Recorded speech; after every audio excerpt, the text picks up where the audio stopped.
सोमेश्वर भगवान की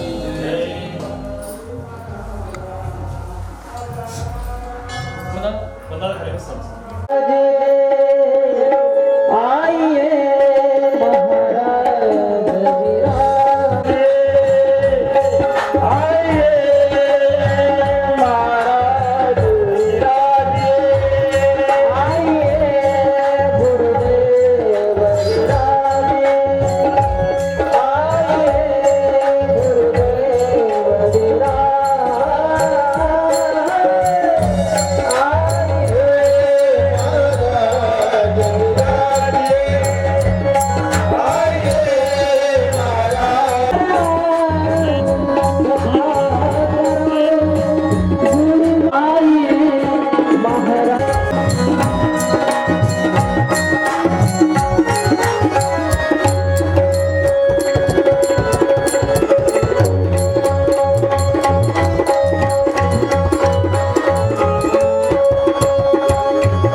शिवाय नमः शिवाय ओम नमः शिवाय हर हर भोले नमः शिवाय सोमेश्वराय शिव सोमेश्वराय हर हर भोले नमः शिवाय सोमेश्वराय शिव सोमेश्वराय हर हर भोले नमः शिवाय सोमेश्वराय शिव सोमेश्वराय हर हर भोले नमः शिवाय सोमेश्वराय शिव सोमेश्वराय हर हर भोले नमः शिवाय ताड़ी ताड़ी नमः शिवाय हर हर भोले नमः शिवाय ओम नमः शिवाय ओम नमः शिवाय हर हर भोले नमः शिवाय ओ नमः शिवाय नमः शिवाय हर हर भोले नमः शिवाय ओम नमः शिवाय ओम नमः शिवाय हर हर भोले नमः शिवाय नागेश्वराय शिव नागेश्वराय हर हर भोले नमः शिवाय नागेश्वराय शिव नागेश्वराय हर हर भोले नमः शिवाय रामेश्वराय शिव रामेश्वराय हर हर भोले नमः शिवाय रामेश्वराय शिव रामेश्वराय हर हर भोले नमः शिवाय ओ नमः शिवाय हर हर भोले नमः शिवाय ताड़ी ओम नमः शिवाय हर हर भोले नमः शिवाय ओम नमः शिवाय हर हर भोले नमः शिवाय ओम नमः शिवाय ओम नमः शिवाय हर हर भोले नमः शिवाय ओम नमः शिवाय ओम नमः शिवाय हर हर भोले नमः शिवाय हर हर भोले नमः शिवाय हर हर भोले नमः शिवाय भोले नमः शिवाय हर हर भोले नमः शिवाय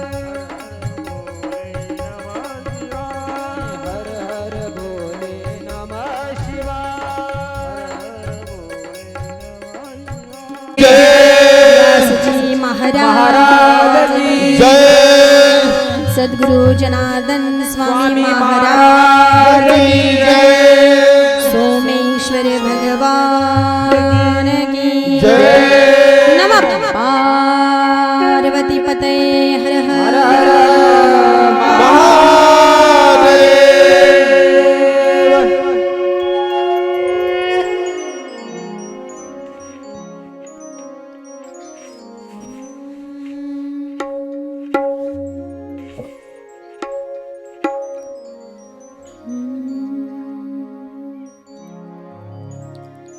स्वस्ति श्री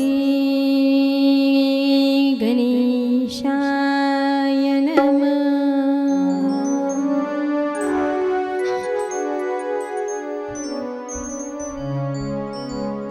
श्री गुरुभ्यो नमः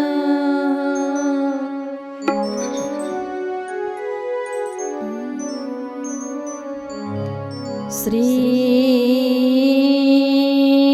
सरस्वती नमः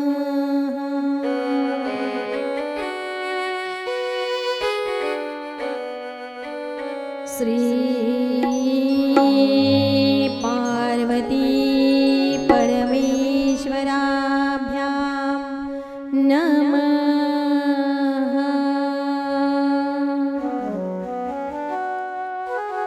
श्री रुक्मिणी पाण्डुरङ्गाभ्यां नमः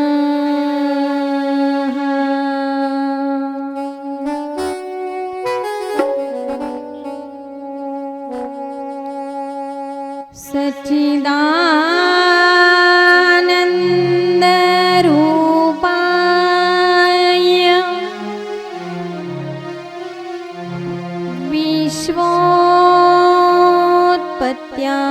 विश्वोत्पत्त्यादिहेतवे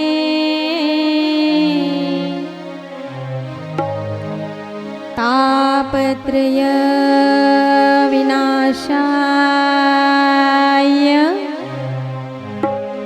श्रीकृष्णाय वयं नमः।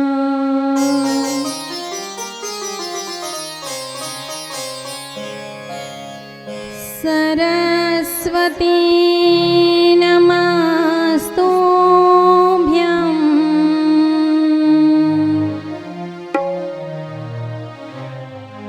वरदे कामरूपिणी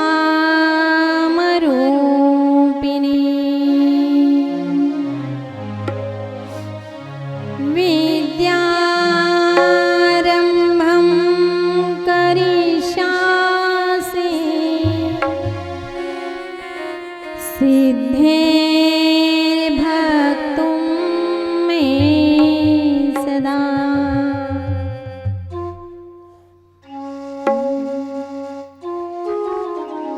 हर युग लेके अवतार प्रभु धरती पर आते हैं।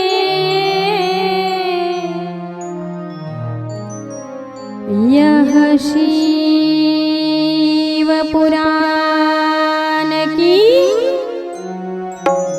कथा हम सुनाते हैं, कथा हम सुनाते हैं। हम वो कथा सुनाते हैं शिव सकल गुण गान की।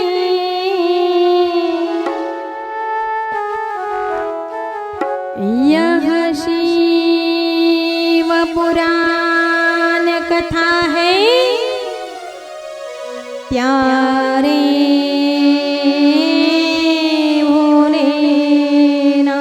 भोलेनाथ की, प्यारे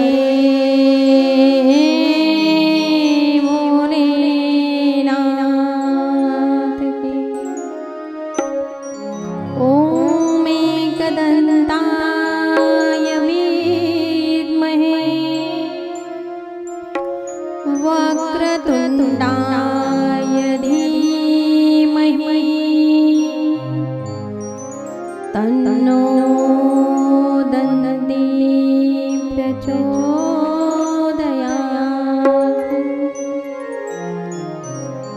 ॐ तत्पुरुषाय विद्महे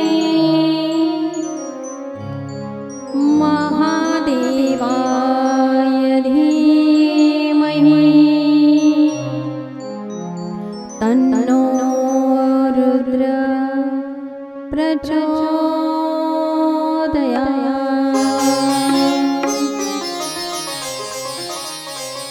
ॐ महादेवाय विद्महे रुद्रमूर्तये धीमहि तन्नो शिवः प्रचोदयात्।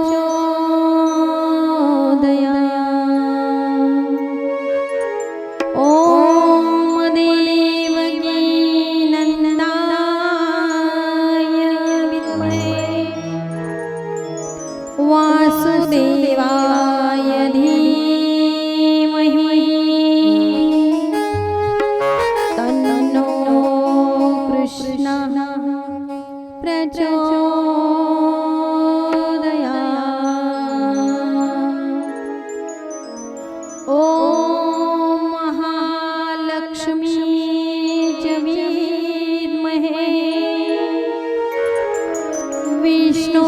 च धीमहि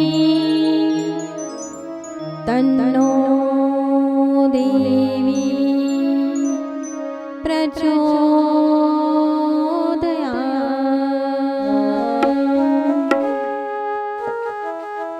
कैलासराना शिवचन्द्रमौळी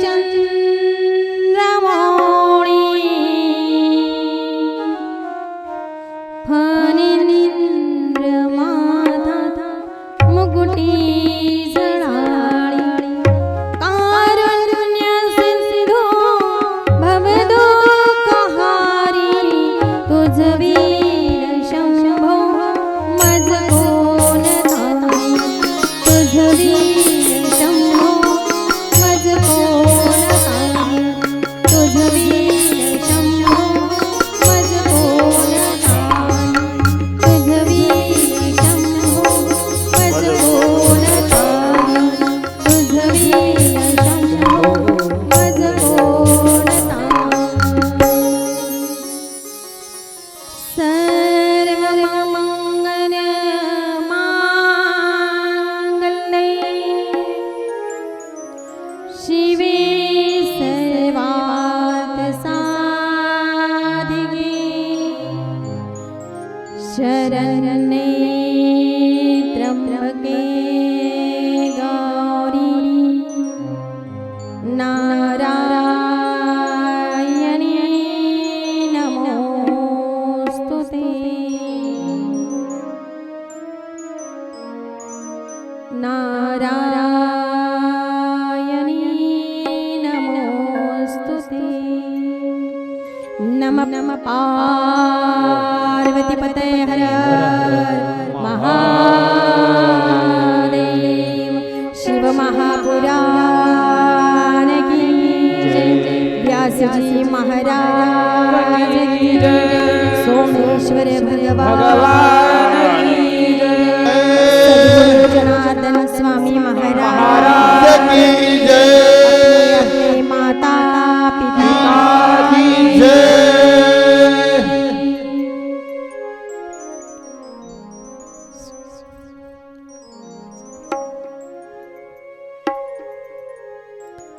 अकारण कारण करुणा वरुणालय भक्तवांछकल्पतरु जगदार अखिलेश परात्पर परमात्मा जो आशुतोष परमात्मा आहे, ज्या शिव तत्वाने नटलेला आहे, ज्याचा महिमा ज्या भाव प्रगट करणारी परम पावन पुनीत कथा, परम मंगलमय कथा, जीवनाचं हित करणारी आणि जीवनाचं मंगल साधणारी असणारी ही पवित्र कथा, जे परमोत्तम असणार साधन शास्त्र रूपाने पुराण रूपाने सर्व सिद्धांतांनी युक्त असणार हे पुराण भाव भक्ती वृद्धिंगत करणार, भगवान शिवजींना परम संतुष्ट करणारे, अहो श्रवण इंद्रिय तृप्त करणार अमृत स्वरूपिणी वाङ्मय, अमृत स्वरूपिणी दिव्य रसायन जे सर्वोत्तम शास्त्र आहे, जे प्राचीन काळी भगवान शिवजी हे स्वमुखाने वर्णन केलेलं आहे। कालरूपी सर्पापासून उद्भवणाऱ्या सर्व या त्रासांचं निराकरण करणार हे उत्तम असणारं साधन आहे। ज्या कलियुगामध्ये कलीच्या त्रासाने त्रस्त झालेला हा जीव आहे, अहो विशाल स्वरूप धारण करून जे दिव्य ज्ञान ज्योतिर्मय स्वरूपाने ज्योतिर्लिंगाच्या रूपाने स्थित होऊन जे ज्ञान आत्मसात करण्यासाठी, उपासना करण्यासाठी आणि जीवनामध्ये शिव भक्ती दृढ करण्याकरिता कारण या जीवाचं ऐक्य साधण्याकरिता, जीव आणि शिव यांचं मिलन करण्याकरिता हा जो जीव आहे तो आहे अपूर्ण, त्याला व्हायचं आहे पूर्ण. अशा शिवापर्यंत, शिवतत्वापर्यंत पोहोचण्याकरिता जे ज्ञान प्रगट केलेलं आहे, जेणेकरून साधकाचा उद्धार आहे, मोक्षाचं द्वार आहे, नवे नवे मोक्षाचा अधिकारी आहे, जे असणार अभिष्ट साधन, जे मनोरथ पूर्ण करणार कल्याणकारी शिव महापुराण कथा आहे. भक्ती, ज्ञान, वैराग्य ज्याची प्राप्ती होण्याकरिता श्रवण सुखाचा लाभ आणि आनंद घेण्याकरिता, सर्व सुखाची प्राप्ती करून घेण्याकरिता जो पवित्र ग्रंथ शिव महापुराण, पण या शिव महापुराणाच्या ग्रंथांच्या संबंधित ज्या ग्रंथामध्ये ज्ञान दडलेलं आहे, अज्ञानाचं निराकरण करून शाश्वत ज्ञानाची प्राप्ती करून देणारं, ज्या संबंधाने आपल्या कल्याणकारी असणारं साधन, नवे नवे चारही पुरुषार्थ साधून देणार हितकारी मंगलकारी असणारा जो महिमा शिव महापुराणाद्वारा व्यक्त केला सुतजी महाराजांनी, या भवबंधनातून मुक्त होण्याकरिता, या भवरोगाचं निराकरण करण्याकरिता, नवे नवे जीवनामध्ये सच्चिदानंदाची स्वरूपाची प्राप्ती होण्याकरिता जे ज्ञान सूतजी महाराज शौनकादी ऋषींना श्री क्षेत्र नैमिषारण्य अशा पवित्र भूमीमध्ये हे ज्ञान सांगत आहे. हेच परम सुख देणारं ज्ञान आपणही या आपल्या पवित्र नगरीमध्ये, पवित्र भूमीमध्ये प्रभू रामचंद्रांच्या पदस्पर्शाने पावन आणि पुनीत झालेली ही भूमी आहे. सकल संत मांदियाळी, नवे नवे संत महात्म्यांच्या चरण रजकनाने पवित्र झालेली ही भूमी आहे. सद्गुरु श्री जनार्दन स्वामी महाराजांच्या कृपा आशीर्वादाने, भगवान श्री सोमेश्वरांच्या कृपा आशीर्वादाने, कारण जीवनामध्ये कृपा असावी लागते. कृपा कुणाची असावी लागते? जे कार्य करण्याकरिता आपल्या ग्रामदैवताचं पहिल्यांदावर आपल्यावर कृपा छत्र असावं. ग्रामदैवताची कृपा असल्याशिवाय आपल्या गावामध्ये हा ज्ञान यज्ञ संपन्न होऊ शकत नाही. पहिली आधी कृपा आपल्या समस्त असणाऱ्या गावातील ग्रामदैवतांची कृपा, भगवान सोमेश्वरांची कृपा, आधी करून बाबाजींची कृपा, आपल्या या पवित्र कथा श्रवणासाठी आपल्या आई वडिलांची सुद्धा कृपा असावी लागते. कृपा आशीर्वाद असावा लागतो. आपल्या पूर्वजांचा देखील आशीर्वाद असावा लागतो. कृपा असावी लागते. ज्ञान समजून घेण्यासाठी ग्रंथाची देखील कृपा व्हावी लागते. ग्रंथाची सुद्धा कृपा असावी लागते. आणि कृपा असावी लागते आपल्या स्वतःच्या आत्म्याची देखील कृपा असावी लागते. कारण जोपर्यंत आत्म्याची कृपा आपल्यावर होत नाही तोपर्यंत आपण कथेमध्ये येऊ शकत नाही. म्हणून प्रत्येकाने आज जाणायचे आपल्यावर पहिली कृपा आत्म्याची झालेली आहे. आत्मा समजला पाहिजे. ज्या आत्म्याच्या संबंधाने आपल्या जीवनामध्ये कृपा होते तेव्हा आपल्या घरापासून आपण कथेच्या धर्ममंडपामध्ये येऊन पोहोचत असतो.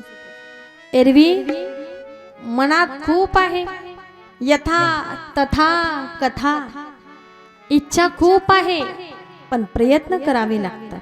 जन्मोजन्मी आम्ही बहु पुण्य केले, जन्मोजन्मी आम्ही बहु पुण्य केले, तेव्हा या विठ्ठले कृपा केली, जन्मोजन्मी आम्ही बहु पुण्य केले, जन्मोजन्मी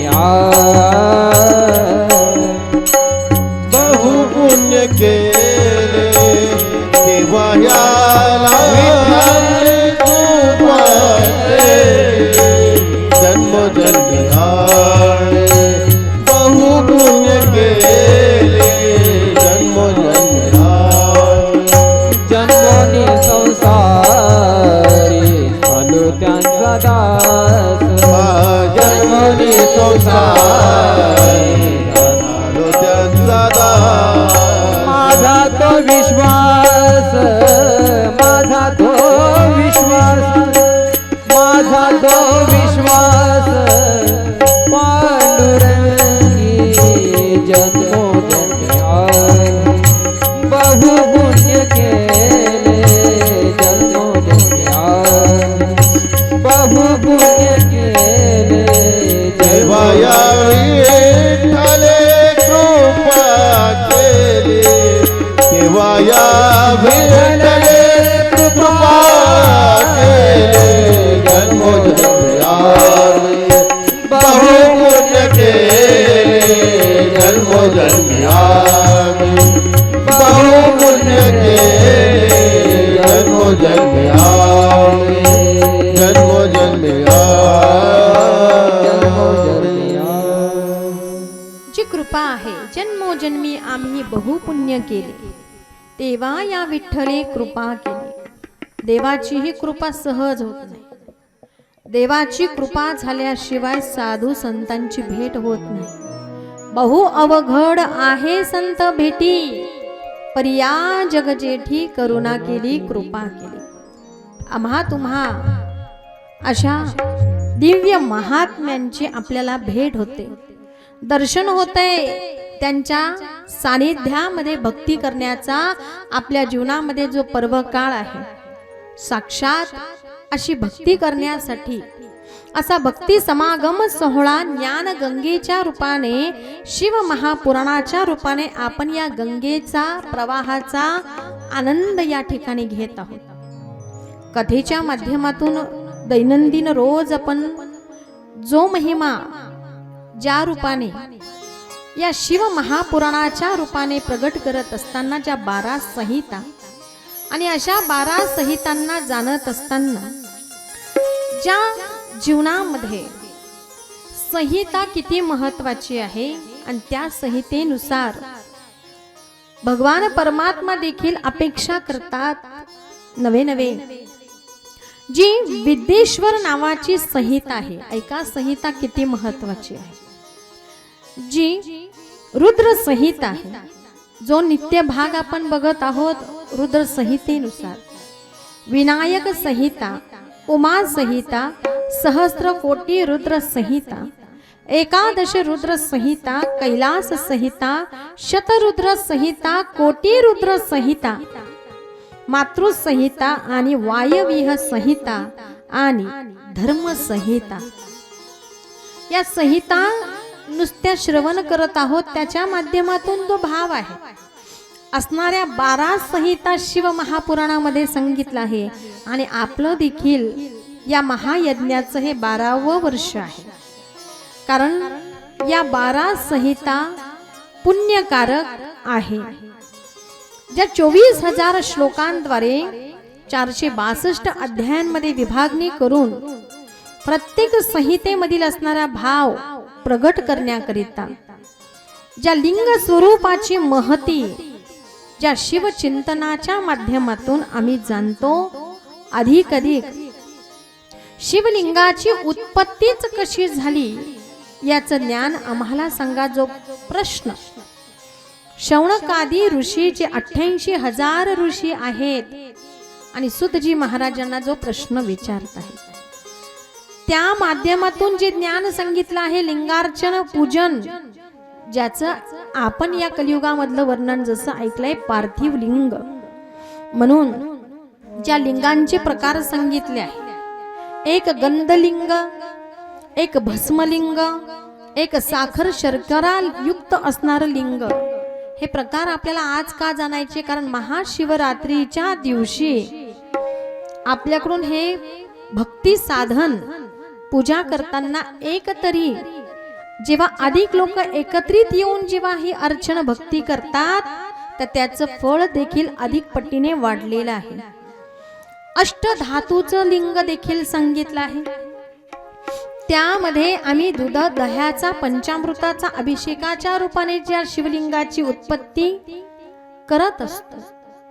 काही ठिकाणी सुवर्णलिंगाला सुद्धा महिमा दिलाय. सुवर्णलिंग, त्या पद्धतीने रौप्यलिंग जे चांदीचं आहे, जे स्फटिक लिंग आहे, स्फटिकाचं सुद्धा लिंग आहे, आणि पाऱ्याचं असणारं लिंग. सध्याची चर्चा चालू आहे, आपण बघतो पाऱ्याचं शिवलिंग असावं, थोडी किंमत जास्त असते, पण त्याच्यातलं असली नकली खरा भाव आपल्याला ओळखता आला पाहिजे. आणि त्याच संबंधाने जे पार्थिव लिंगाचा महिमा सांगितला, आणि असं पार्थिव लिंग पूजन किती फल देते त्या कोटीच्या रूपाने आपण सगळं वर्णन कथेच्या माध्यमातून श्रवण केलं आहे. आपण करतो यात नवल नाही. सकल देवादी देवांनी सुद्धा लिंग पूजन केलेलं आहे. जी मनोकामना आहे ती पूर्ण करण्यासाठी साक्षात इंद्रदेवाने देखील लिंग पूजन केलं आहे. स्वतः भगवान इंद्र देवता आपल्याला स्वर्गाचं अधिपत्य प्राप्त व्हावं याकरिता त्यांनी लिंग पूजन केलं आहे. वरुण राजाने देखील आपल्याला राजराजाधिपद मिळावं त्याकरिता लिंग पूजन केलं आहे. कुबेराला सुद्धा दिक्पाल पद मिळण्याकरिता आपण कथा ऐकली, आणि झाकी दर्शनामध्ये श्री भगवान कुबेरेश्वर आणि कुबेर देवता यांचंही वर्णन आपण कथाही श्रवण केली. पण आपल्याला परम सुख भगवान कुबेरजींचं दर्शन करून झालंय. माता लक्ष्मी सहित भगवान श्री हरी समवेत माझे कुबेर भगवान कुबेरेश्वर भगवंताचं पूजन करतात, ज्या दिक्पाल पदाची प्राप्ती होण्याकरिता. पूर्वजन्माचा इतिहास ज्या गुणनिधीचा, आणि त्याद्वारे माझे भगवान शिवजी इतके भोळे आहे, देऊन टाकणारे आहे. शिव भोळा चक्रवर्ती, शिव भोळा चक्रवर्ती, शिव भोळा चक्रवर्ती, भोळा चक्रवर्ती, शिव भोळा चक्रवर्ती. त्याचे पाय माझे माझे जिते, त्याचे पाय माझे जिते, वाजे वदता शिवनाम, वाजे वदता शिवनाम, वाजे वदता शिवनाम, वाजे वदता शिवनाम, वाजे वदता शिवनाम, वाजे वदता शिवनाम. असे माझे भोळे महादेव आहे शिव भोळा चक्रवर्ती. आता चक्रवर्ती म्हटले, आता त्याचे प्रकार आहे. राजांचे देखील भूपती असतील, साम्राज्य चक्रवर्ती असतात. ज्या संबंधाने म्हणजे भगवान शिवजींना सुद्धा हाच भाव अपेक्षित आहे, आणि त्याद्वारे ते दातृत्ववान दैवत आहे. छोट्याशा पूजेने संतुष्ट होणारे माझे देवादिदेव महादेव लिंग पूजन करत असताना सुद्धा लगेच प्रसन्न होणारी देवता आहेत. त्या पद्धतीने सूर्य देवताने देखील लिंग पूजन केलेलं आहे. या लोकपाल पदाची प्राप्ती होण्याकरिता सूर्यदेवाने लिंग पूजन केलं आहे.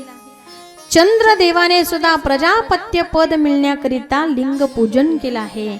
आणि साक्षात ऋषीवर्यांमध्ये सुद्धा ज्यांनी अशी तपश्चर्या करून शिवलिंग पूजन केलं आहे, असे असणारे मार्कंडेय ऋषी की ज्यांनी देखील आता त्यांचं जीवन आयुष्यच इतकं कमी होतं की सांगितलं आहे, अगदी या बालकाचं आयुष्य क्षीण आहे, इतकं कमी आयुष्य आहे. 16 वर्ष सुद्धा आयुष्याची मर्यादा दिली आणि 16व्या वर्षी या बालकाचा मृत्यू होईल.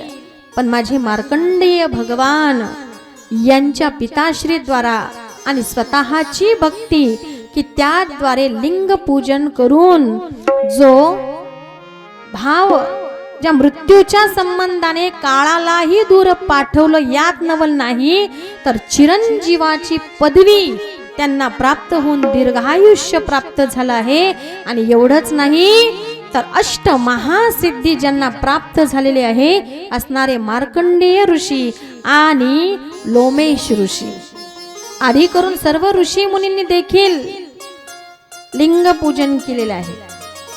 ज्या मार्कंडेय ऋषी आपण पुढे कथा ऐकणार आहोत, नंदिकेश्वर भगवान, नंदी भगवंताची उत्पत्ती आणि नंदी वाहन कसं झाले माझ्या भगवान शिवजींचं, त्या संबंधाने कथा आहे.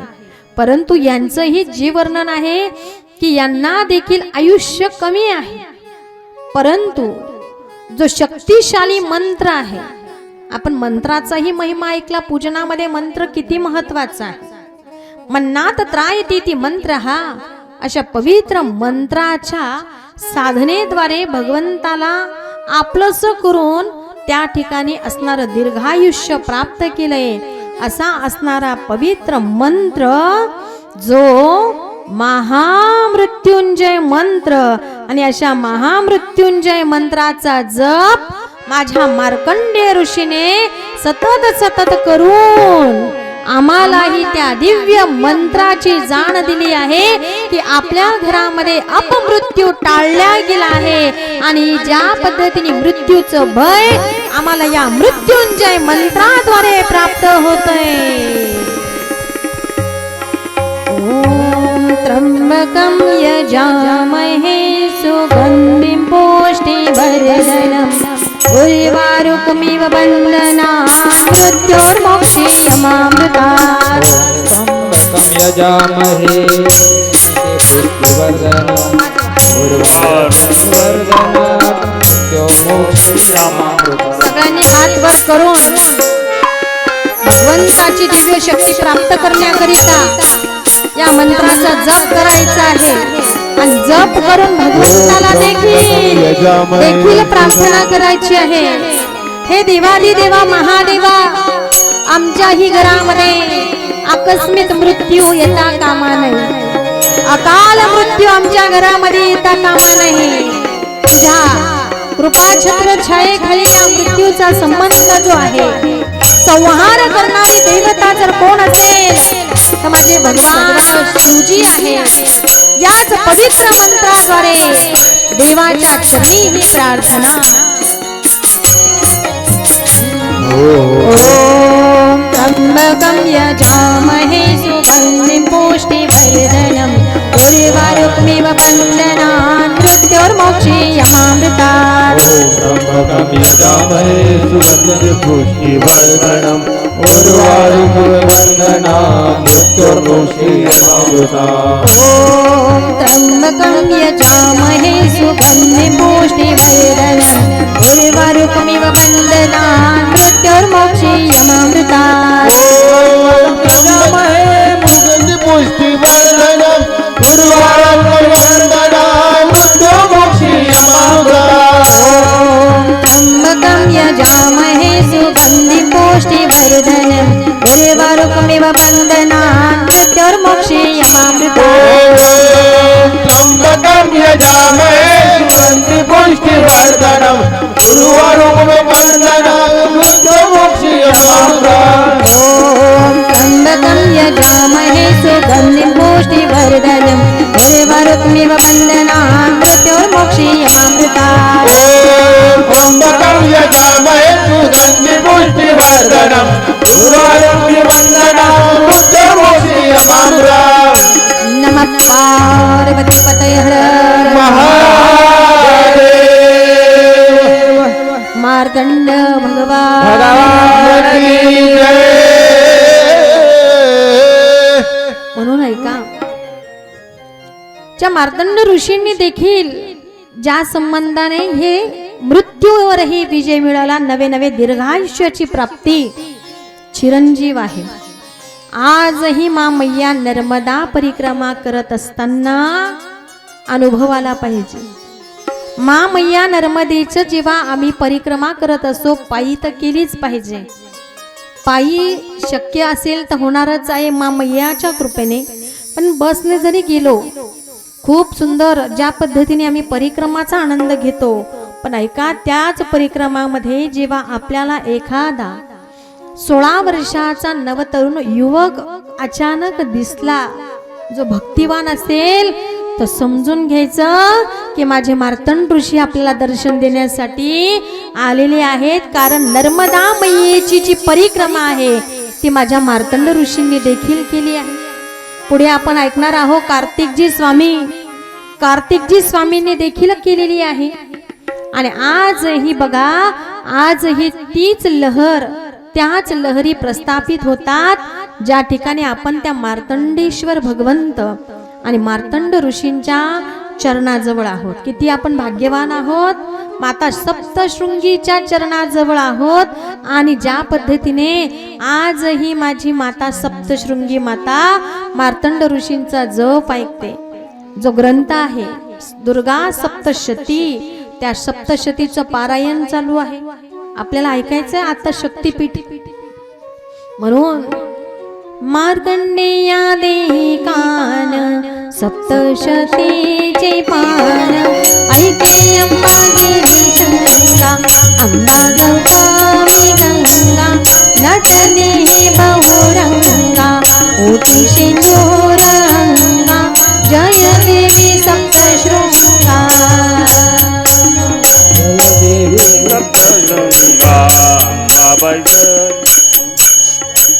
असं सांगते, थोडं आपल्याला पुढे चालायचंय. विवाहाचं मुहूर्त पुढे चाललेलं आहे. हे एक त्यांची कृपा आपल्यावर व्हावी, आपल्या परिवारावर व्हावी. आपल्या जीवनामध्ये असं संकट येऊ नये म्हणून कथा श्रवण करतोय.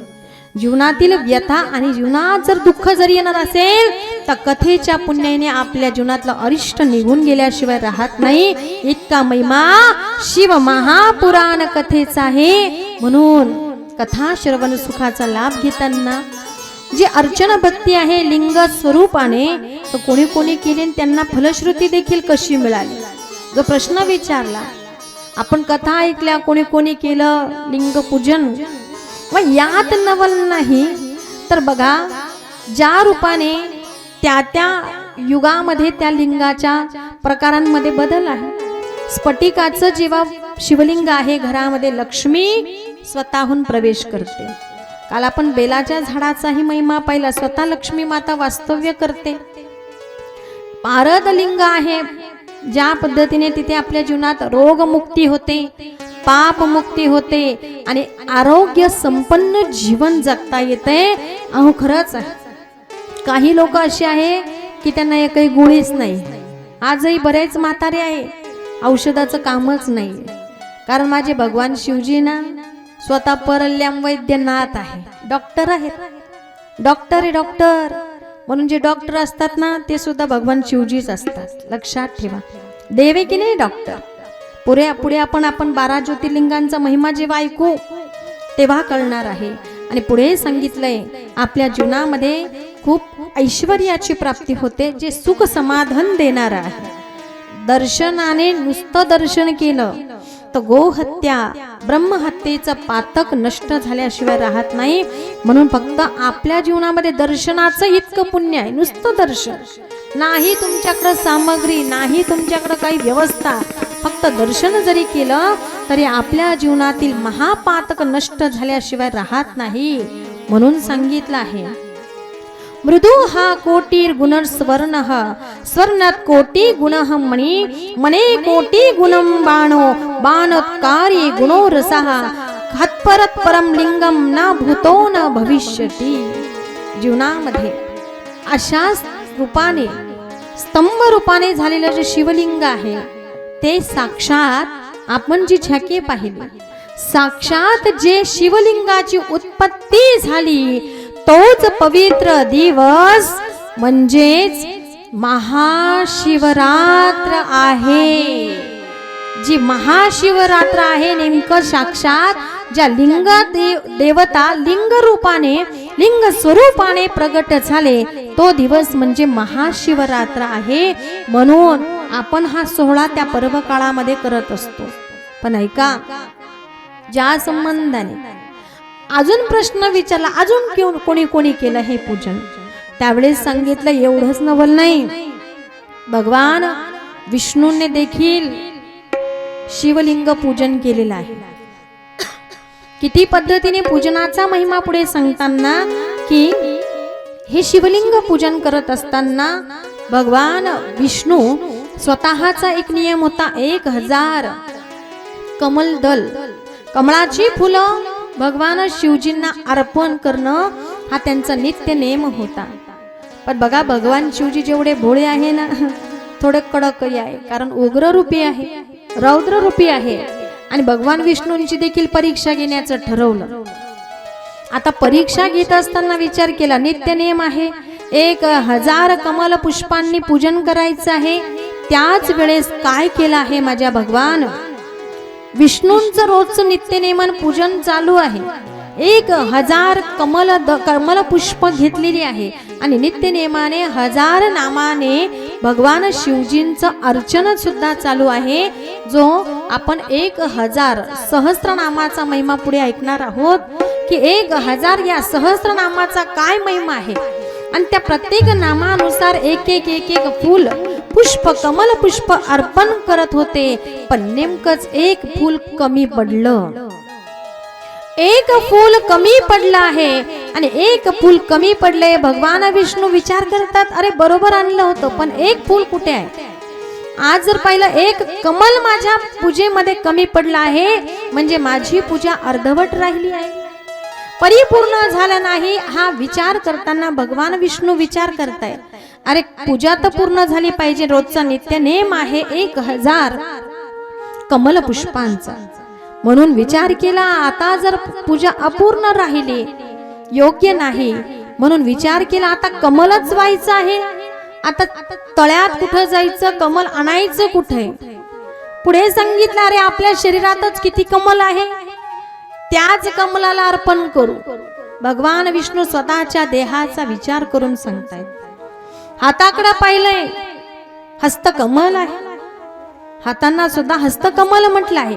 अरे हाताला सुद्धा हस्तकमल म्हणताना हात कमल रूपाने आहे, मग एक कमल अर्पण करावं, याच हाताने हस्तच अर्पण करून द्यावा. पण विचार केला, नाही नाही, माझे भक्त येतील, त्या भक्तांचं रक्षण पालन पोषण करायचे, दोन्ही हात लागतील. थांबून घेतलं. पुढे विचार केला आहे, पद्मकमल आहे, पद्मकमल आहे, ते सुद्धा 2 आहे. पण या 2 मधलं जर एक दिलं तर मला भक्ताच्या घरी लगेच त्वराने जाता येणार नाही. दोनही चरणांची, या पदकमलांची गरज आहे. मग दोनही पद्धतीने विचार केला. पुढे विचार केला, अरे नाभी आहे, नाभी कमल आहे, पण घडवताना आपणच जसं घडवलंय तर नाभी सुद्धा एकच आहे, एकच नाभी आहे. आणि तिच्याशिवाय तर काहीच होऊ शकणार नाही. आपला जन्मच नाभी शिवाय नाहीये, तर नाभी किती महत्वाची आहे. आपल्याला नाभीला जाणायचंय. काल आपण बघितलं, भगवान विष्णूजींच्याच नाभीतून ब्रह्मदेवाची उत्पत्ती झाली. आपलाही जन्म मातेच्या नाभीपासून, बेंबीपासून झालाय. आणि नाभी तर एकच कमल आहे, योग्य होणार नाही. नाभी कस काय अर्पण करू. पुढे विचार केला आहे, मुख सुद्धा आहे, मुखाला सुद्धा कमल म्हटलं आहे. मुख कमल, राम भजन को दिया कमल मुख, राम भजन को दिया. हे कमल मुख आहे आणि ते मुख सुद्धा दिलंय, पण राम भजनासाठी आहे, नामस्मरणासाठी आहे. पण दिलंय तर एकच आहे. एक दिलं तर मग बोलायचं कसं. बरं, एक विनोदाने सांगावं, देवाने दिलं एक, पण लोक 2 तोंडाने बोलायला लागले. इकडे एक आणि इकडे एक. आपण कमळाची उपमा दिली आहे या मुखाला. पण पुढे विचार केलाय, अरे आपल्याकडे नेत्र 2 आहे, आणि नेत्रांना देखील नेत्र कमल म्हटलं आहे. नेत्र काय आहे? कमल आहे. कमलासारखे नेत्र माझ्या पार्वती मातेचे आहे, माझ्या आदिशक्ती मातेचे आहे, माझ्या भगवान शिवजींचे असेल, माझ्या भगवान श्रीकृष्ण परमात्म्याचे. अहो नेत्र कमल आहे. त्यावेळेस या नेत्रांचा विचार केला आणि एक नेत्र बंद करून पाहिलंय. अरे एक नेत्र बंद केला तरी सगळं सारखंच दिसतंय. दुसरा नेत्र बंद करून पाहिला, अरे हे सुद्धा सारखं दिसतंय. आणि याच्यातून एक जरी कमी केलं तर आपल्यात काही फरक होणार नाही. तत्क्षणी माझ्या भगवान विष्णूने एक क्षणाचाही विलंब न करता आपलं नेत्र कमल अर्पण करण्याकरिता नेत्र कमल काढलं आहे आणि तेच भगवान शिवजींच्या शिवलिंगावर अर्पण केलं आहे.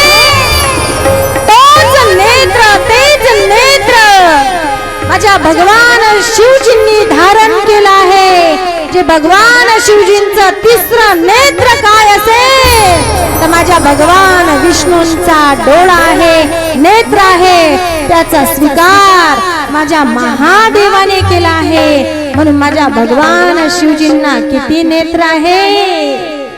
त्रिनेत्र म्हटलेले आहे. आणि जो तिसरा डोळा आहे तो कोणाचा आहे? भगवान विष्णूंचा. बघा दोनही डोळे पाहिले तर आडवे आहे, पण भगवान विष्णूजींचा डोळा स्वीकार करताना तो उभाच्या उभा स्थित करून दिला. आणि आजही त्या नेत्रा सुखाचा अनुभव माझे भगवान शिवजी घेतायत.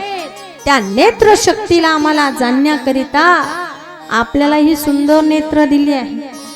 या नेत्रांनी द्वारा भगवंताने सांगितले आणि तत्क्षणी भगवान शिवजी प्रसन्न झाले आणि भगवान विष्णूजींचा जो नेत्र आहे तो पूर्ववत करून दिला.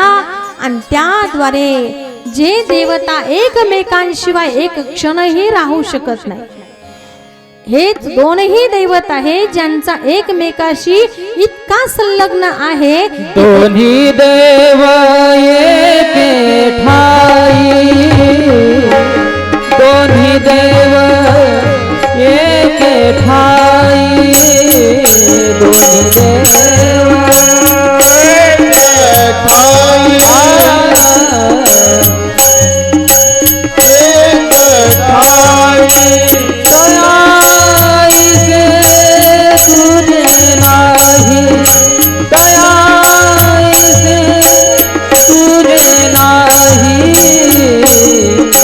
भजन करी महादेव श्री राम जय राम, भजन करी महादेव श्री राम जय राम, भजन करी महादेव श्री राम जय राम, भजन करी महादेव श्री राम जय राम जय जय राम, श्री राम जय राम जय जय राम, श्री राम जय राम जय जय राम, श्री राम जय राम जय जय राम. राम तुझे सदाशिव सदाशिव, राम तुझे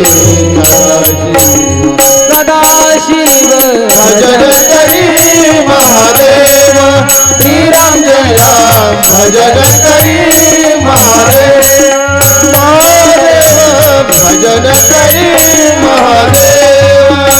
जनी म्हणे आत्मा एक, जनी म्हणे आत्मा एक, ऐसे देव ते सिद्ध, ऐसे देव ते सिद्ध.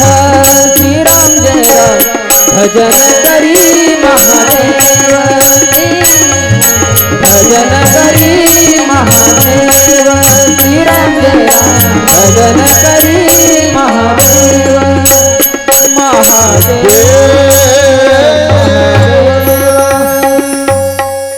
ज्या संबंधाने एकमेकांचं चिंतन करतात, स्वीकार केला आहे त्या नेत्राचा आणि पूर्ववत करून दिला आहे.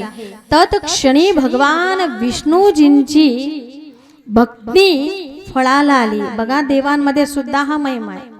आणि त्याच ठिकाणी माझ्या भगवान शिवजींनी सुदर्शन चक्र भगवान विष्णूंना अर्पण केलं आहे. हे जे भगवान विष्णूंना दिलेलं जे सुदर्शन चक्र आहे की नाही, ते माझ्या भगवान शिवजींनी अर्पण केलं आहे. आता या सुदर्शन चक्राची जर कथा आपल्याला समजून घ्यायची असेल ना, तर शनिदेवाचा महिमा समजला पाहिजे. शनिदेवाच्या कथेमध्ये आपण बघू वेळेनुसार सूर्याची इतकी तीक्ष्णता, इतकी तप्तता होती, ज्या वेळेस सूर्याच्या पत्नीला सहन होईना, काढून घेण्यासाठी पिताश्रींना आज्ञा केली भगवान विश्वकर्मा भगवंताने आपल्या लेकीच्या सुखासाठी सूर्याचं तेज कमी केलं आणि त्या अंशापासून सुदर्शन चक्र निर्माण केलं आहे. आणि सुदर्शन चक्र शिवजी विष्णू भगवंताला देत आहेत. आणि अजून एक शस्त्र माझ्या भगवान विश्वकर्मा यांनी साक्षात सूर्याचं तेज काढून बनवलंय आणि तेच शस्त्र भगवान शिवजींना दिलं आहे. तेच म्हणजे त्रिशूळ आहे. जो भगवान शिवजींजवळ असणारा त्रिशूळ आहे, त्रिशूळ त्या सूर्याच्या तेजापासून बनवलेलं शस्त्र माझ्या भगवान श्री विश्वकर्मा यांनी अर्पण केलं आहे. संहार करण्यासाठी, जी दैवतामध्ये शक्ती प्रगट होण्याकरिता त्रिशूळधारी म्हटलं आहे माझ्या भगवान शिवजींना.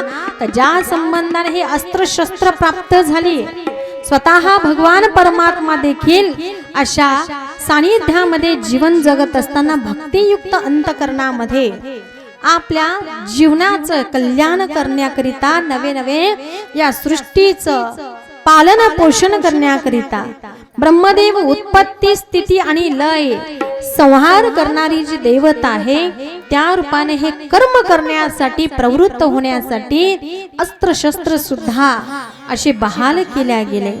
आपण लिंग महिमा जाणला, पूजन केला आहे. काल जो महिमा आपण ऐकलाय त्यानुसार पुढे या लिंग पूजनाद्वारे विचारलंय कोणी कोणी अजून केलं.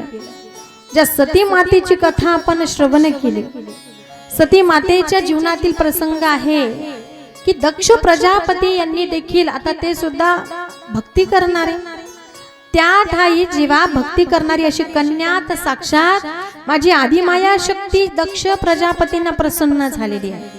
आणि स्वप्नामध्ये त्यांना साक्षात्कार, जी प्रसूती माता आहे, दोघही पती पत्नींना ज्या वेळेस एक आशीर्वाद दिला, तेव्हा दक्ष प्रजापती आदिमाया शक्तीला सांगतात, तुम्ही आमच्या उदरी अवतार धारण करा कन्येच्या रूपाने.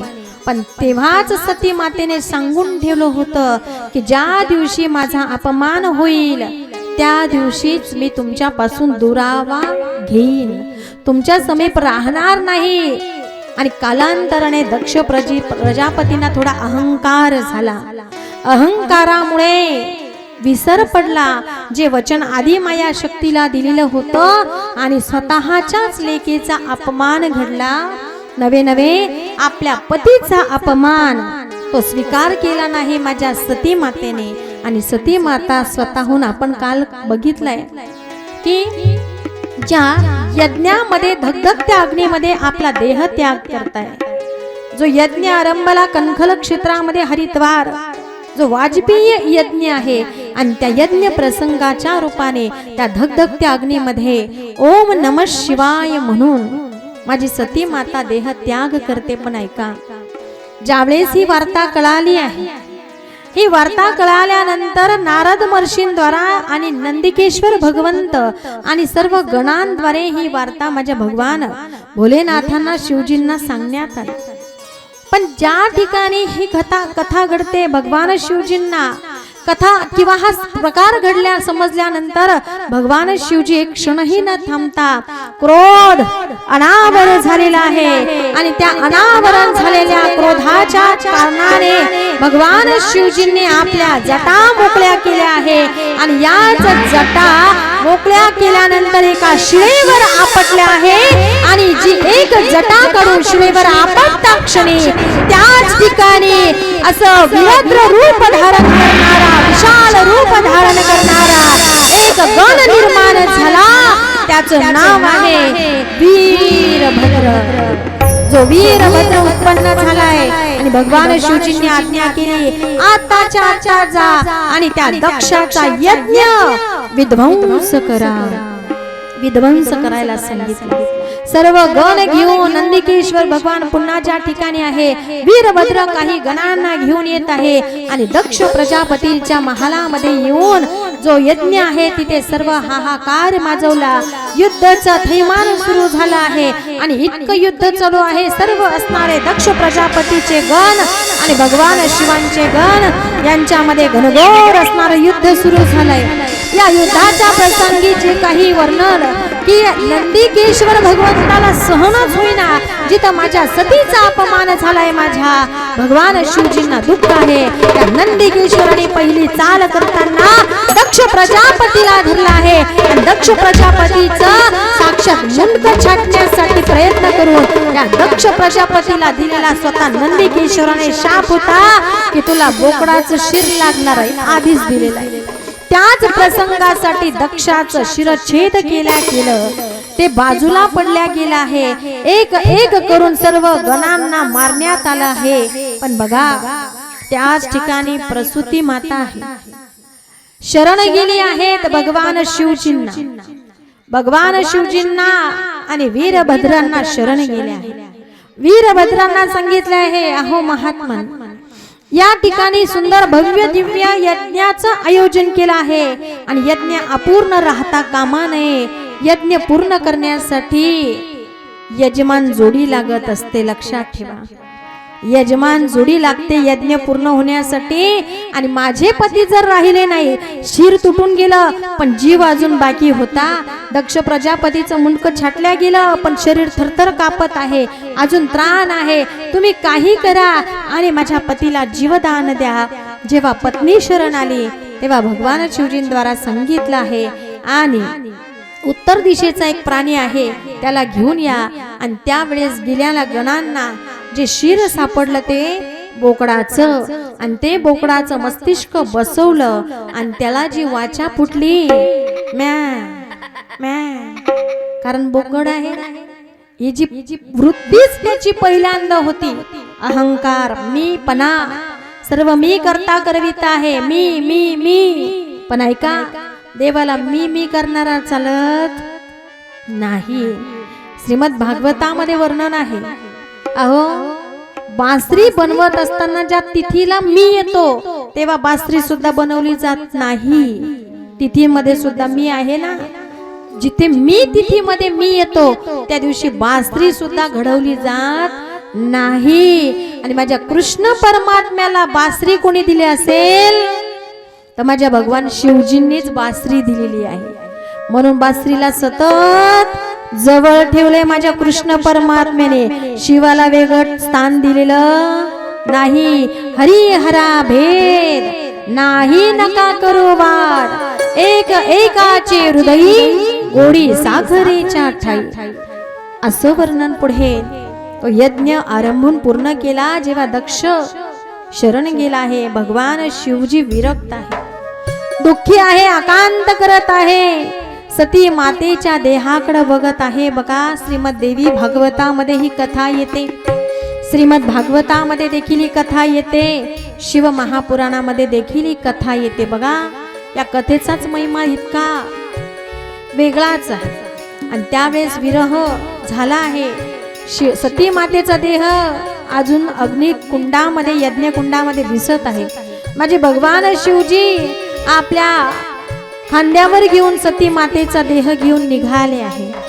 काही ठिकाणी राखेचं वर्णन आहे, पण देवी भागवतामध्ये तो देह अजून पूर्ण नाही. स्वतः शक्ती आदी माया शक्ती इतका सहजासहजी नाही, पतीच्या मिलनाशिवाय नाही. म्हणून बघा ज्या दिवशी माझी सती माता देह त्याग करते यज्ञकुंडामध्ये, ती तिथी होती अष्टमी. म्हणून नवरात्रामध्ये अष्टमी तिथीला यज्ञ केला जातो. आणि यज्ञाची असणारी जी काही रक्षा आहे त्या प्रत्येक सौभाग्यवती स्त्रीने आपल्या मंगळसूत्र आणि आपल्या बांगड्यांना लावत असतो, आपल्या मस्तकी लावत असतो. का? माझं सौभाग्याचं रक्षण कर, पण माफी मागून बोलते, आजची महिला बांगडी घालायला तयार नाही, कपाळाला कुंकू लावायला तयार नाही, गळ्यामध्ये मंगळसूत्र घालायला तयार नाही. कस काय देव सौभाग्य देईल हो. हात जोडून विनंती आहे. कथा असू द्या, संसार जीवन जगतोय, पतीच्या नावाने बांगड्या घालत जा. सिंगल बांगडी घालू नका. सिंगल बांगडी कधी? माझ्या दत्तप्रभूंनी सांगितलं आहे, जेव्हा तुम्ही साधना करत आहात एकांत एका बांगडीचा महिमा सांगितला. पण संसार करत असताना आपल्या सौभाग्याची खूण म्हणून बांगड्या सांगितल्या आहे.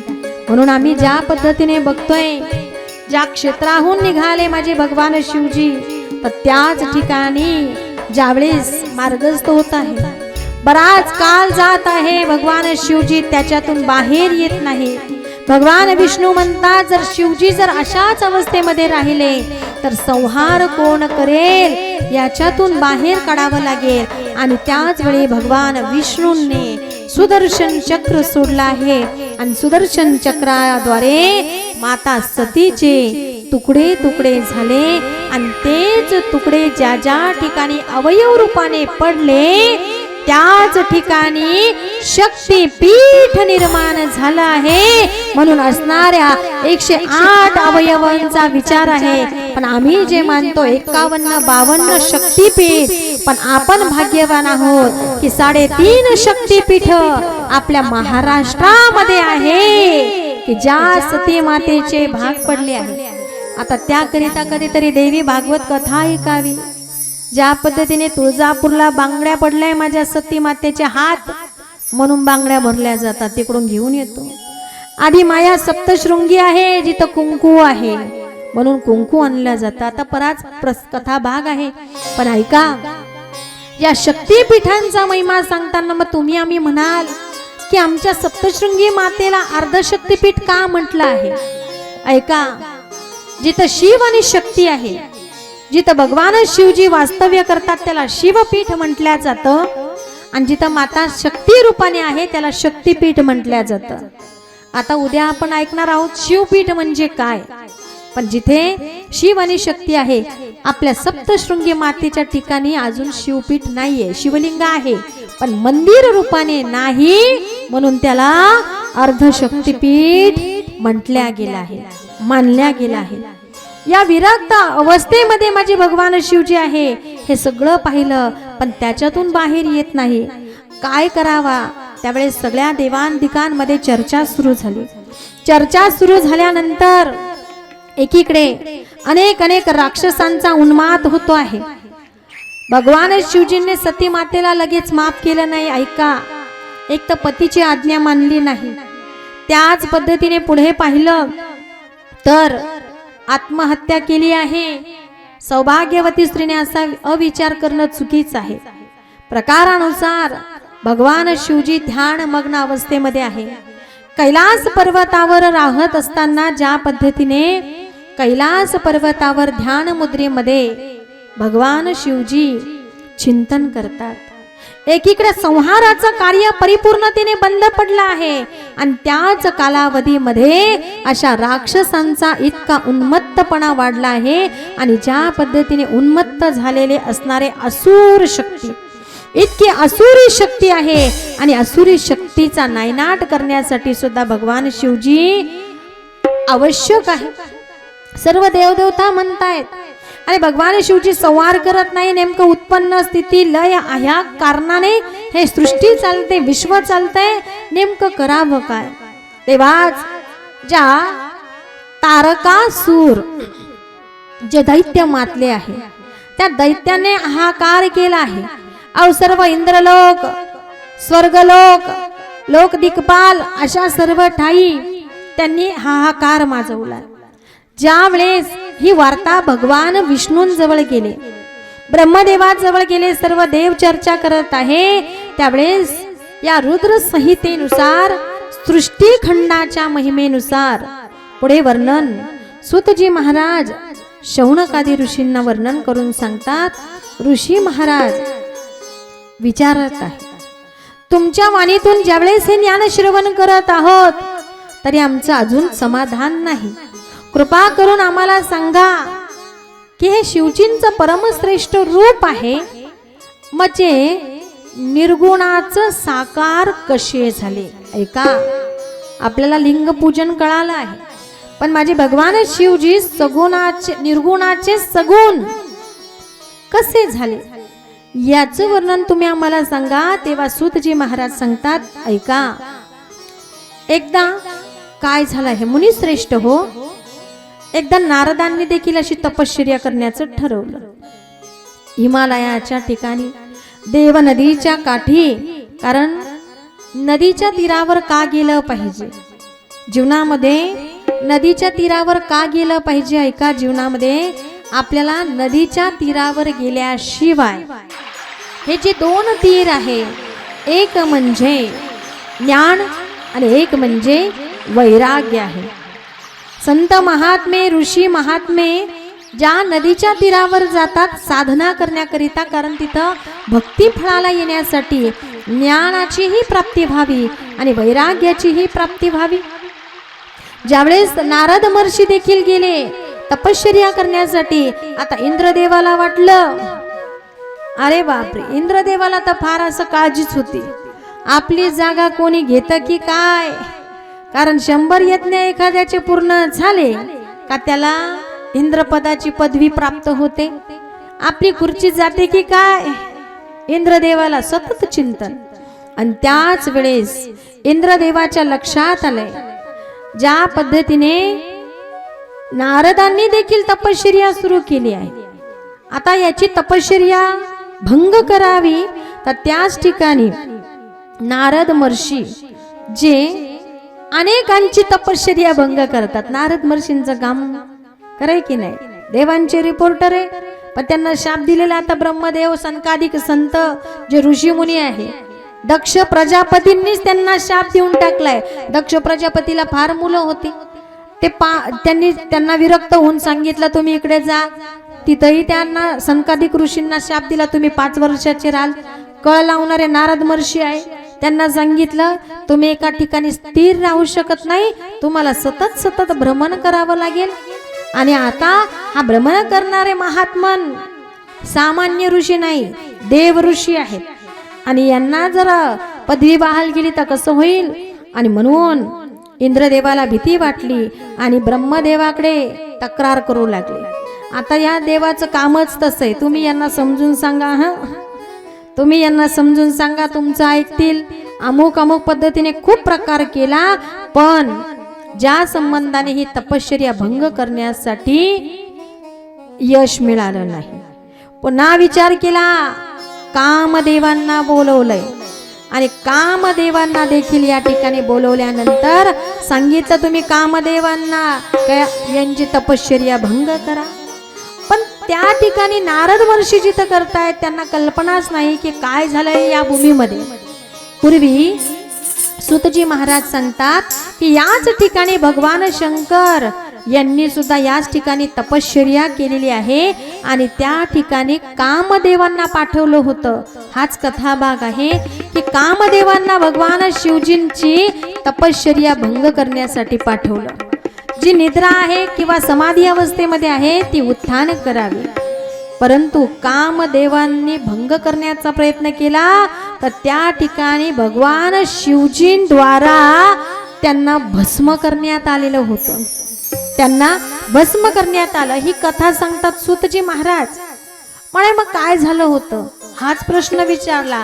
आणि हे जे काही रुद्र संहितेनुसार पार्वती खंड पुढे सूतजी महाराज सांगतात की असं जेव्हा झालं, सती मातेचं पुन्हा चरित्र सांगून की कालावधीनंतर ज्या रूपाने प्रयत्न केले भस्म झाले आहे कामदेव, परंतु त्यांची पत्नी, आता कामदेवाचं नाव मदन आहे, ज्यावेळेस पती येत नाही म्हणून चिंताक्रांत असणारी रती भगवान शिवजींजवळ गेली आणि विचारलं माझे पती कुठे आहेत.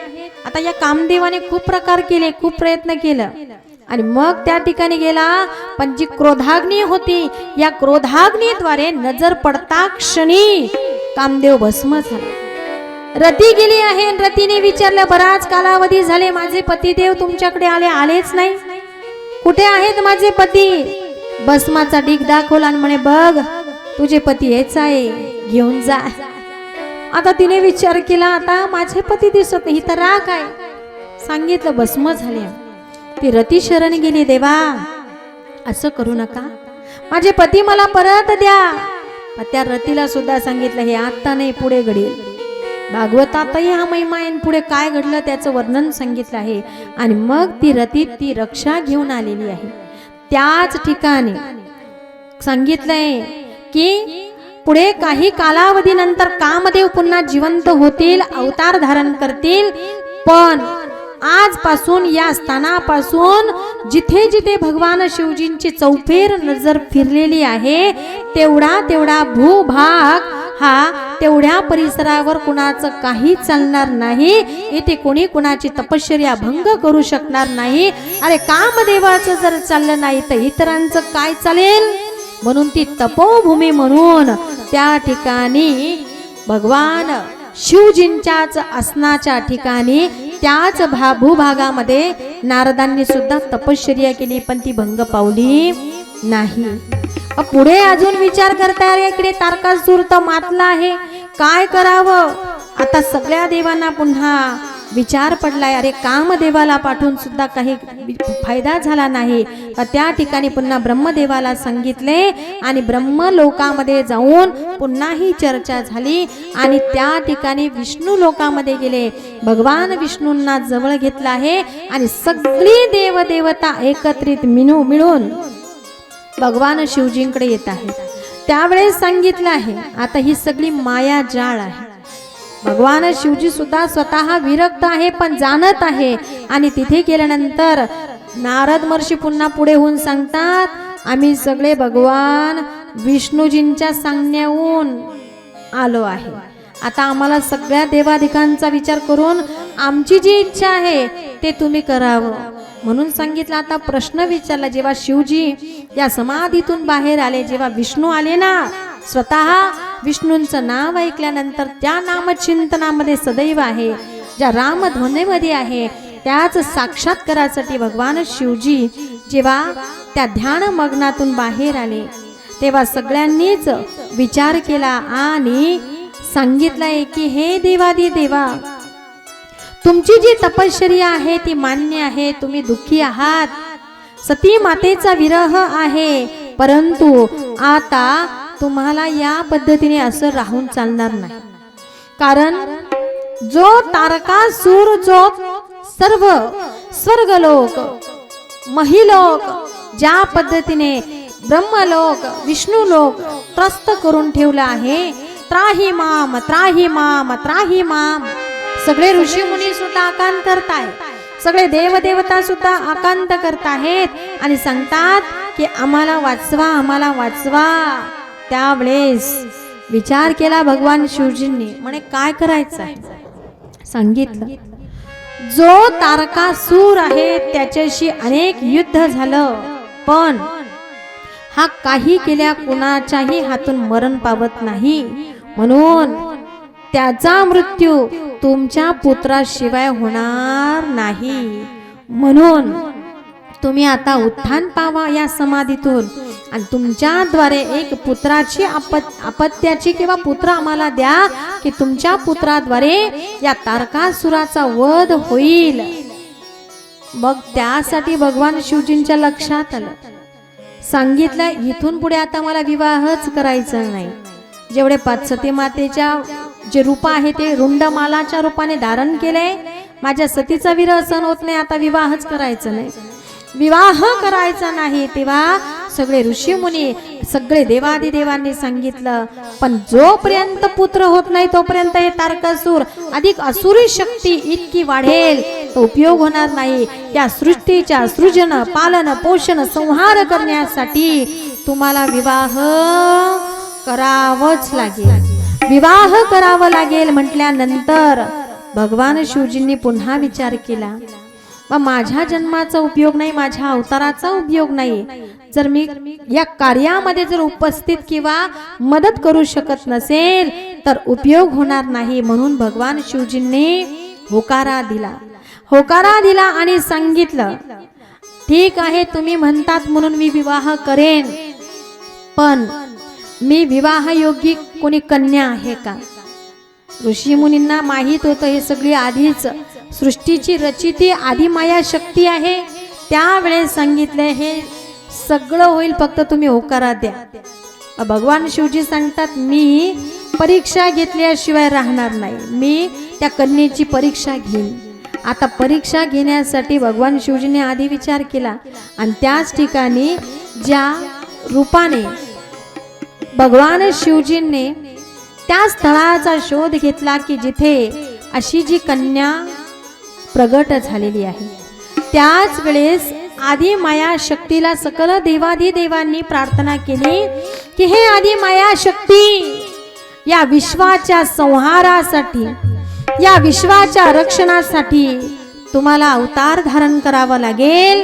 पण असे असणारे जे माता पिता आहे, पुण्यवान असणारं जे दाम्पत्य आहे, साक्षात जो पर्वताचाही राजा पर्वतराज हिमालय यांच्या घरी तुम्ही अवताराला या.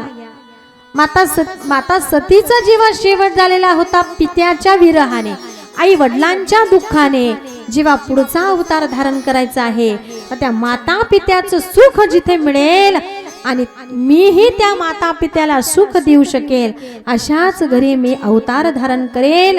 साक्षात हिमालय राजाने खूप असणारी घनघोर तपश्चर्या केली कन्येसाठी.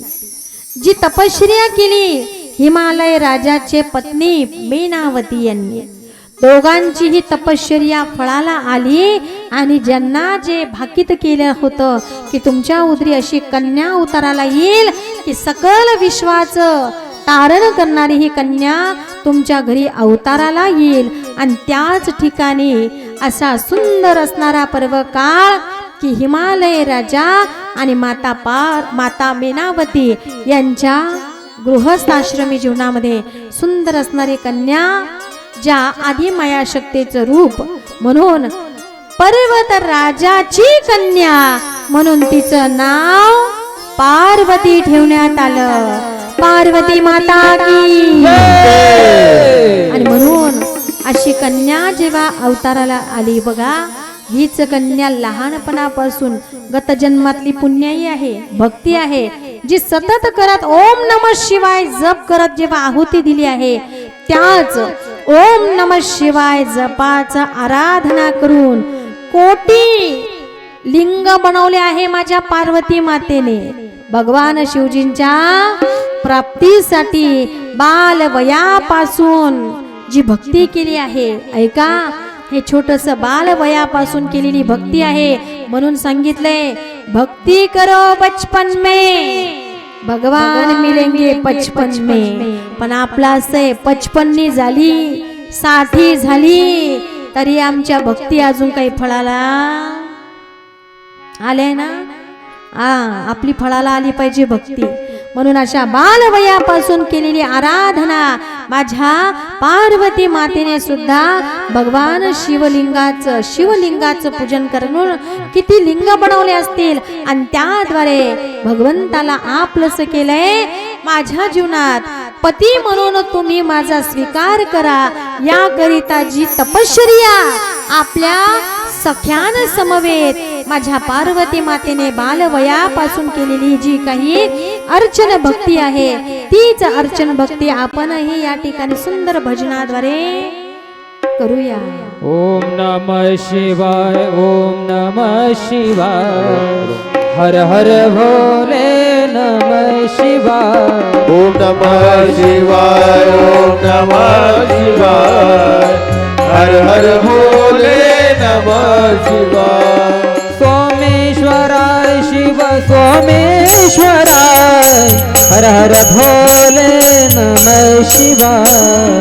सोमेश्वराय शिव सोमेश्वराय, हर हर भोले नमः शिवाय. ओम नमः शिवाय, ओम नमः शिवाय, हर हर भोले नमः शिवाय. नमः शिवाय, ओम नमः शिवाय, हर हर भोले नमः शिवाय. गंगा जटाधराय शिव गंगाधराय हर हर भोले नमः शिवाय गंगाधराय शिव गंगाधराय हर हर भोले नमः शिवाय ओम जटाधराय शिव जटाधराय हर हर भोले नमः शिवाय जटाधराय शिव जटाधराय हर हर भोले नमः शिवाय ओम नमः शिवाय हर हर भोले नमः शिवाय हरि बोल नमः शिवाय ओम नमः शिवाय हर हर भोले नमः शिवाय ओम नमः शिवाय ओम नमः शिवाय हर हर भोले नमः शिवाय ओम नमः शिवाय ओम नमः शिवाय हर हर भोले नमः शिवाय महाकालेश्वराय महाकालेश्वराय महाकालेश्वराय महाकालेश्वराय हर हर भोले नमः शिवाय नमः शिवाय ओम नमः शिवाय हर हर भोले नमः शिवाय हरि बोल ओम नमः शिवाय ओम नमः शिवाय हर हर भोले नमः शिवाय ओम त्र्यंबकेश्वराय शिव त्र्यंबकेश्वराय हर हर भोले नमः शिवाय ओम त्र्यंबकेश्वराय शिव त्र्यंबकेश्वराय हर हर भोले नमः शिवाय नागेश्वराय शिव नागेश्वराय हर हर भोले नमः शिवाय ओम नागेश्वराय शिव नागेश्वराय हर हर भोले नमः शिवाय ओम नमः शिवाय ओम नमः शिवाय हर हर भोले नमः शिवाय ओम नमः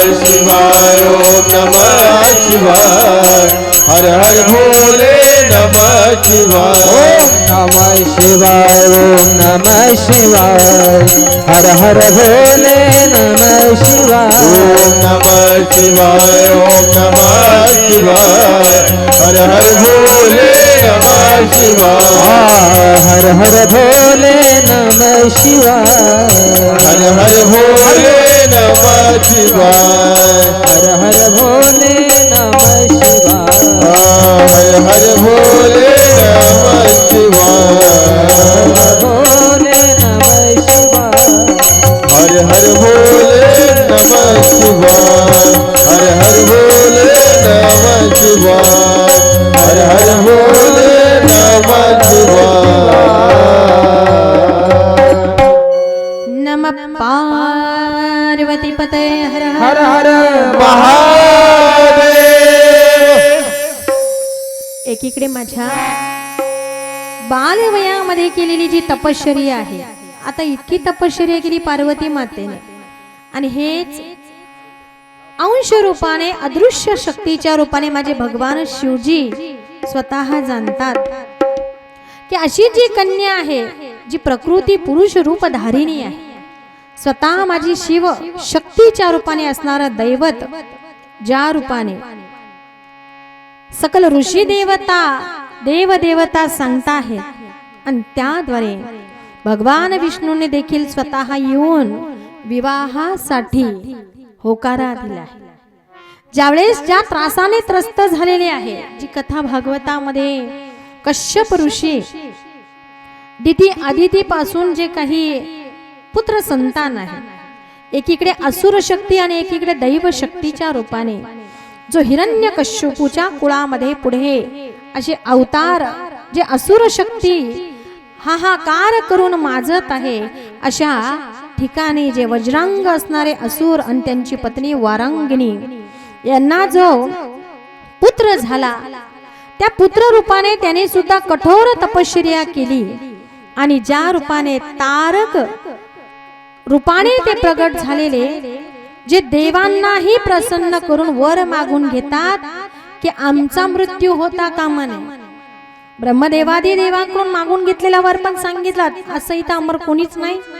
मग मृत्यू व्हावा तर सांगितलं, आमचा मृत्यू शिवपुत्राशिवाय झाला शिवपुत्राशिवाय होता कामा नये. म्हणून शिवपुत्राची जी अपेक्षा आहे ती अपेक्षा व्यक्त केल्यानंतर जी परीक्षा पाहून माझ्या पार्वती मातेचा स्वीकार भगवान शिवजींनी केला. खूप कालावधीमध्ये तपश्चर्या केली. बराच काळ आपल्या सख्यांच्या समवेत पतीसाठी जी तपश्चर्या केली, कित्येक वर्ष बिल्व दल पानं खाऊन व्रत वैकल्य केलं आहे आणि पानं खाऊन व्रत केलं आहे. म्हणून मातेचं नाव अपर्णा पडलेलं आहे. जी आम्ही हरितालिकेची पूजा करतो, हरितालिका व्रतामध्ये भगवान शिवजी स्वतः त्या पूजेमध्ये उपस्थित असतात. आलिका म्हणजे सख्या, हरित आलिका, आलिका म्हणजे सख्यां समवेत ते आदिमाया शक्ती पार्वतीने केलेली पूजन. ज्या हिमालयाची कन्या शैलपुत्रीच्या रूपाने प्रगट होते, जो नवरात्रीतील दिवसांमध्ये पहिला दिवस शैलपुत्री, आणि अशा कन्येच्या रूपाने साक्षात आपल्या घरातलं आदिशक्तीचं स्थान जाणून जेव्हा ही कन्या उपवर होते आहे, मोठी होत आहे आणि एकीकडे सगळ्या देवदिकांना खूप आनंद होत आहे की असा पर्व काळ लवकर जवळ येत आहे, जी शुभ घटिका की माझ्या भगवान शिवजी विवाह करायला येणार आहे. माता पार्वती आणि भगवान शिवजी यांचा विवाह सोहळ्याची तयारी सुरू झाली. आता तयारी सुरू झाली. सगळ्या देवादिकांमध्ये इतकी ऊर्जा, इतका उत्साह, कारण त्यांना जे करायचं होतं त्याची तयारी त्यांना करायची. आधी विवाह झाल्याशिवाय पुत्र कस काय होईल, म्हणून जास्त उशीर न करता लवकर विवाह करावा. मग एकीकडे सुंदर हिमालयाच्या घरी तयारी सुरू झाली. आता आपण काही वर पक्षाचे आणि काही वधू पक्षाचे, काही भगवान शिवजींचे आणि काही माता पार्वतीचे. जरा हात वर करा. भगवान शिवजींच्या पक्षातले कोण कोण? सगळेच. बरं. आणि माझ्या माता पार्वतीच्या पक्षाचे कोण कोण? वारे बरा, जरा टाळ्या वाजवा स्वतःसाठी. आपलेच दैवत आणि आपलेच आहे. अहो, आम्ही त्या दोनही देवता आपले म्हणतोय. शिव शक्तीचं ऐक्य जीवनामध्ये महत्वाचं आहे. म्हणून एकीकडे सुंदर पद्धतीने तयारी केल्या गेली. सगळा मंडप सजवला गेला. केळीचे खांब लावण्यात आले, आंब्याचे तोरण लावण्यात आले. आंब्याच्या तोरणामध्ये सात्विक शक्ती आहे, तिथं निगेटिव्हिटी राहत नाही. नकारात्मक शक्ती आंब्याच्या पानांद्वारे दूर लोटली जाते आणि त्याच काही सर्व मंडप सुशोभित केला आहे. यज्ञ मंडपाची देखील तयारी झाली आहे. आणि भगवान शिवजींनी जे रूप माझ्या माता पार्वतीला लिंग पूजनाच्या वेळेस जे रूप दाखवलं आहे, जे भस्म चर्चित व्याघ्रंबर धारण केलेलं आहे, जे युगायुगामध्ये नवे प्रत्येक अवतारामध्ये भगवान शिवजींचं रूप मनात धरलं आहे माझ्या पार्वती मातेने.